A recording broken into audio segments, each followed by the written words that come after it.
Assalamualaikum warahmatullahi wabarakatuh.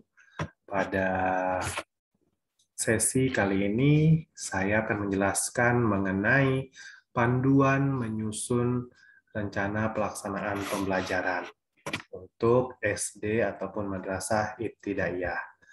Berikut bentuk ataupun format dari RPP tersebut. Nah, inilah format salah satu bentuknya yang sudah saya siapkan. Nanti tinggal diisi. Isinya bagaimana? Saya akan memberikan sedikit penjelasannya. Yang pertama adalah judul terlebih dahulu, rencana pelaksanaan pembelajaran. Kemudian di sini ada satuan pendidikan. Boleh kita isi SD atau MI, kemudian nama sekolahnya. Boleh misalkan MI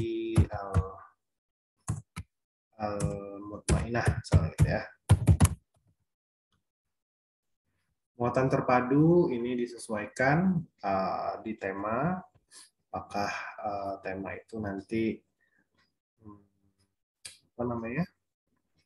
memuat materi pelajaran IPA, kemudian juga ada bahasa Indonesianya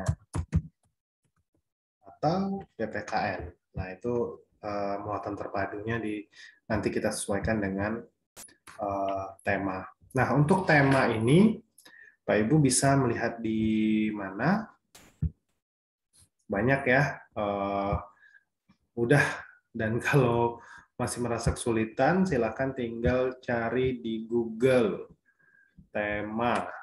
Nah, ini ada banyak tema dari kelas 1, semester 1 sampai kelas 6 ya. Nih, kita coba yang kelas 4. Kelas 4, tema ada indahnya kebersamaan, ada subtemanya keragaman budaya, ada kebersamaan dalam keberagaman, ada bersyukur atas keberagaman. Nah, nanti tulis di sini, misalkan temanya adalah selalu berhemat energi, ya. Kita coba tadi kita kembali ke formatnya. Kita ambil temanya selalu berenergi.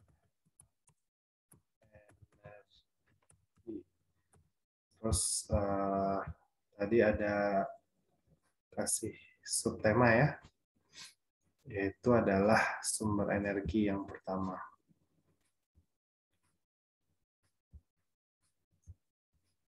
Oke. Selalu berenergi. Subtema satunya yaitu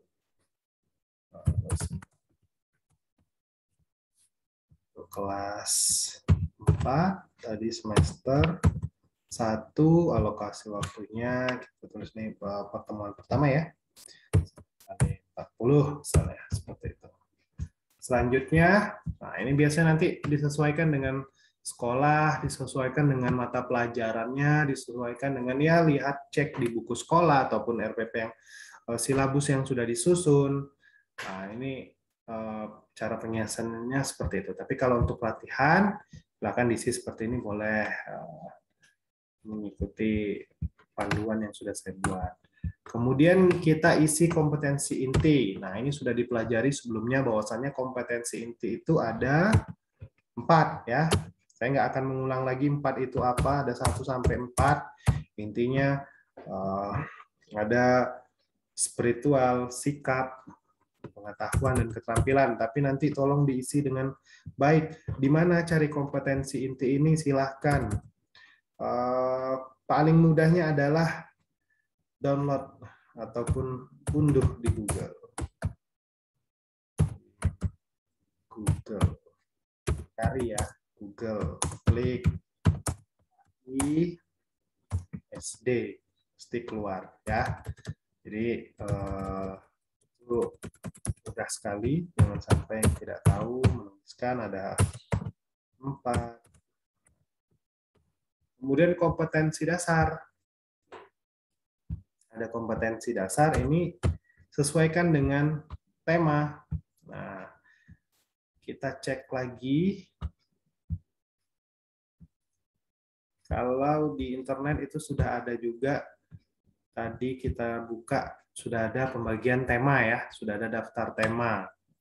Nah, tadi kita sudah pakai yang tema 2, sumber energi dan sumber energi. Selanjutnya, kita lihat KD-nya. KD ini bisa dilihat di internet juga. Kemudian supaya lebih mempermudah, di sini ada pemetaan. Nah, ini bisa di-download juga di internet. Pemetaan KD. Nah, apa itu pemetaan KD? Jadi pemetaan KD ini kita bisa tahu tema berapa yang kita pakai. Tadi kita pakai tema 2 ya. Nah, tema 2. Oke, untuk di tema 2, di subtema 1 sumber energi, di pertemuan pertama itu ternyata memadukan KD bahasa Indonesia. Nah, di sini ada 3.2 ya. Kita coba copy.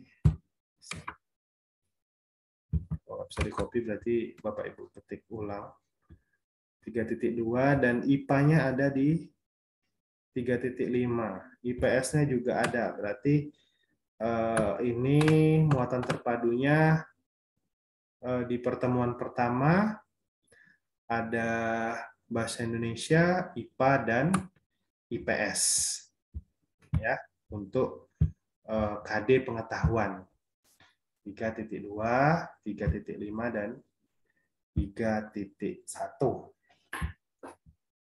Nanti salin ditulis ulang ya. Ditulis ulang di mana Bapak Ibu sekalian? Tulis ulangnya di sini tadi.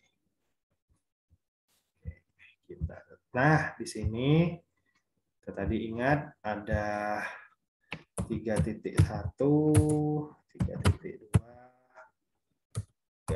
3.5. Dan ternyata muatan terpadunya ada IPA, ada bahasa Indonesia ya, ada IPA, ada IPS. Tulis ulang lagi, misalkan tadi di sana IPA-nya dituliskan memahami berbagai sumber energi. Saya tulis, misalkan tadi di sana dituliskan ya, 3.5 ini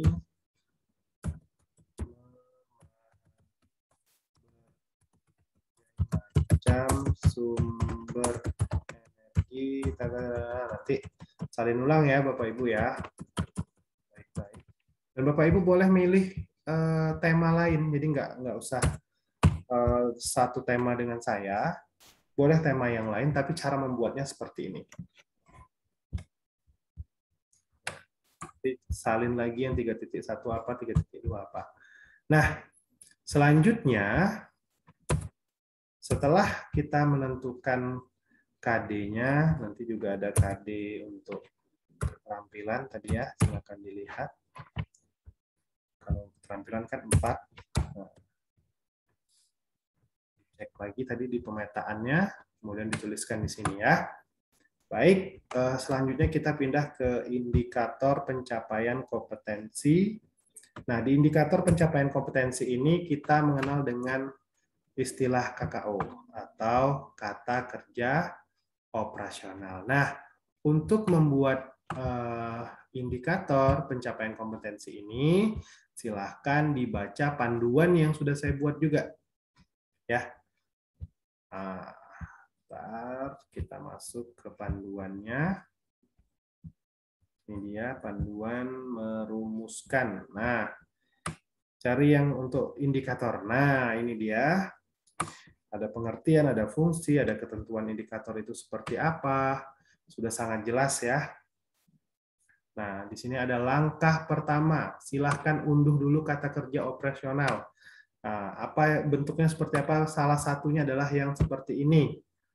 Nah, Bapak Ibu boleh pakai yang ini, teman-teman boleh pakai yang ini, ataupun cari lagi boleh. Yang penting adalah berhubungan dengan kata kerja operasional. Kata kuncinya mungkin kata kerja operasional, taksonomi belum, dan lain-lain. Karena langkah selanjutnya adalah kita diminta untuk pahami C1 sampai C6. Apa itu C1 sampai C6? Itu adalah tahapan berpikir dalam taksonomi Bloom. Nah, itu kalau di tabel ini ada mengetahui, memahami, mengaplikasikan, menganalisis, mengevaluasi, sampai menciptakan. Nah, itu adalah C6-nya. C1-nya adalah mengetahui. Kita harus paham dulu. Nah, di mengetahui itu ada kata kerjanya. Mulai dari mengutip sampai menulis. Nah, itu artinya kata kerja yang bisa digunakan kalau dia tergolong dalam C1. Nah, itu kita pahami dulu untuk C1 sampai C6. Setelah itu kita tentukan KD yang akan dijadikan indikator. Nah, di sini saya kasih contoh. KD-nya adalah mengidentifikasi aturan yang berlaku dalam kehidupan sehari-hari di rumah. Dan kita ketahui bahwasannya mengidentifikasi ternyata termasuk dalam C1. Jadi mengidentifikasi termasuk dalam C1. C1 itu bisa mengingat, bisa mengetahui ya. Jadi Bapak Ibu bergantung dengan hasil KKO yang di-download ini menyebutkan seperti apa. Yang jelas dia sama tuh. Mengetahui ataupun mengingat. Nah, ini levelnya di mengingat. Kemudian ketika sudah memilih KD, kita tentukan kata kerja operasional yang cocok untuk C1. Nah, contohnya di mengingat atau di mengetahui itu, mengingat atau mengetahui, ada menyebutkan. Nah, kita cek ya. Ini di tabel yang ini. Oh. Lihat ya, ini ada tabel yang pertama. Nah, di situ ada kata menyebutkan. Kita tulis. Tadi KD-nya adalah mengidentifikasi aturan yang berlaku dalam kehidupan sehari-hari di rumah. Kita jabarkan menjadi ada yang menyebutkan, jadi ada menjelaskan, ada mengidentifikasi, seperti itu. Nah, selanjutnya adalah kita analisis berdasarkan urgensi, kontinuitas, relevasi, dan keterpakaian. Sehingga dia ada 3. Nanti ada indikator kunci. Nah, ini silahkan dibaca. Ada indikator pendukung dan juga ada indikator pengayaan. Nah, ini sebenarnya sudah saya jelaskan. Silahkan dibaca ulang. Nanti kalau sudah jadi, baru kita akan dapat tuh, oh ternyata menyebutkan ini kategorinya adalah indikator pendukung. Indikator kuncinya dalam mengidentifikasi itu adalah menjelaskan, ya, karena levelnya ada di C1. Nah, kalau dia sudah tahapnya mengidentifikasi, berarti dia sudah dalam pengayaan. Nah, nanti barulah kita masuk ke penjelasan lanjutan. Jadi mana yang kita pilih itu menjadi indikator yang akan kita pakai dalam tolak ukur pembelajaran. Jadi dibaca baik-baik panduannya. Selanjutnya kita kembali ke format RPP tadi. Di format ini kita sudah download KKO-nya ya, Bapak Ibu ya, ada tadi contohnya. Setelah itu kita buat indikatornya. Kalau indikator itu kan menggunakan kata kerja yang sederhana. Boleh ada 3 titik. 1 ataupun kita tulis 1, 2, kemudian 3, ataupun kita tulis sesuai dengan komposisi dasar. Boleh juga, tapi kita tulis saja 1. Nah, soal tadi kita mau meditasi memahami. Memahami ini ternyata kalau KD-nya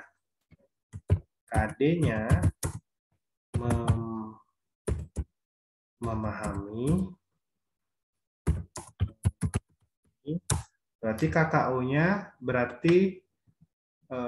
berarti masuk ke dalam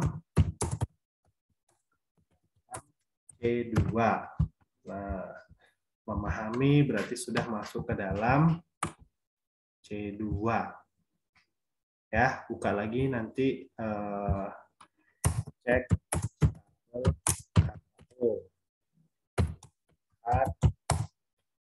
C2 ada apa aja di sana. Nah, misalkan kita lihat.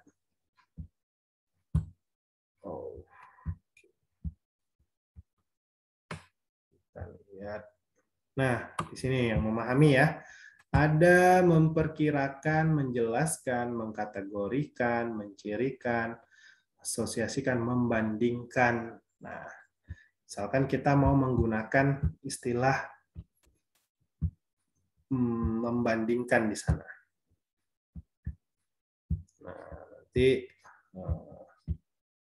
boleh kita kan berbagai macam seperti itu ya Bapak Ibu. Nah, selanjutnya kalau sudah dapat indikatornya, indikator itu sederhana seperti ini saja, hanya sebuah kalimat singkat, beda dengan yang selanjutnya yang akan kita bahas, yaitu adalah tujuan pembelajaran. Nah, kalau tujuan pembelajaran, kembali ke panduan. Kembali ke panduan. Di situ sudah saya jelaskan, juga sebelumnya sudah saya jelaskan mengenai rumus membuat tujuan pembelajaran, yaitu rumus ABCD. Audience, yaitu siswanya, ada behavior, yaitu kemampuan yang akan dicapai, kondisinya, aktivitas yang dilakukan seperti apa, dan degree, tingkatan pelakuan yang diharapkan. Kita contohkan.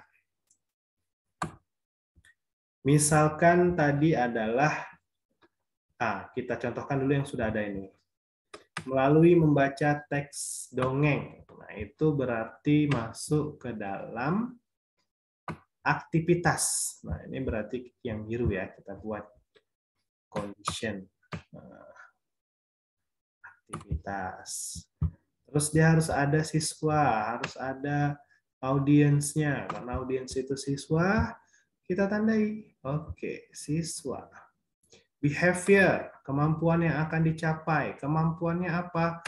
Dapat menyebutkan isi pesan. Nah, ini berarti kemampuan yang harus dicapai atau behaviornya. Degree-nya apa? Degree-nya ataupun tingkatan yang diharapkan itu adalah dapat menyebutkannya itu dengan benar, ya. Karena menyebutkan berarti harus disebut dengan benar. Nah, itu artinya tujuan pembelajarannya sudah terpenuhi rumus ABCD-nya. Tadi kalau misalkan KD-nya adalah KD memahami sumber energi, terus itu adalah C2, terus kita akan gunakan tadi di dalam indikator membandingkan. Nah, berarti bagaimana dalam tujuan pembelajarannya kalau dia membandingkan sumber energi? Oke, membandingkan sumber energi ini berarti ini adalah behavior-nya. Nah, sedangkan kita butuh kondisinya, butuh audiensnya. Jadi seperti apa? Siswa dapat membandingkan sumber energi setelah melakukan